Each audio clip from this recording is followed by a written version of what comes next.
Hi అండి, welcome back to my channel. ఇవాళ లంచ్లోకి అయితే పందిడి చిక్కుడుకాయలతో మసాలా కర్రీ ప్రిపేర్ చేస్తున్నానండి. చికెన్ మటన్ కూడా సరిపోదు, అంత టేస్టీగా ఉంటుందన్నమాట ఈ మసాలా కర్రీ. ఒకసారి మీ ఇంట్లో కూడా ప్రిపేర్ చేసుకొని తినండి, సూపర్ అంటారన్నమాట. ప్రిపేర్ చేసి ఎలా వచ్చిందో కామెంట్ చేయండి. పందిరి చిక్కుడుకాయలు 1/2 kg తీసుకున్నాను. ఇంకా బాగా వలుచుకుని 3-4 టైమ్స్ అయితే బాగా ఇంకా క్లీన్ చేసుకున్నాను అనమాట.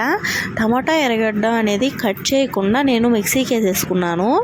మిక్సీకి వేసి ఇంకా పోపు అయితే పెట్టేసుకున్నాను. ఇంకా ఆవాలు నూనె పోసుకొని ఆవాలు జీలకర్ర వేసుకున్న తర్వాత ఇంకా టమాటా ప్యూరీని అయితే అందులో వేసి పసుపు కారం ఉప్పు సరిపడినంత వేయించి ఇంకా నూనె పైకి తేలేంత వరకు కూడా మగ్గించాలన్నమాట. మగ్గిన తర్వాత పందిరి చిక్కుడుకాయలను అందులో వేసి ఇంకా ఒక 5 minutes కలిపి ఇంకా 10 or 15 minutes మూత పెట్టి మగ్గిస్తే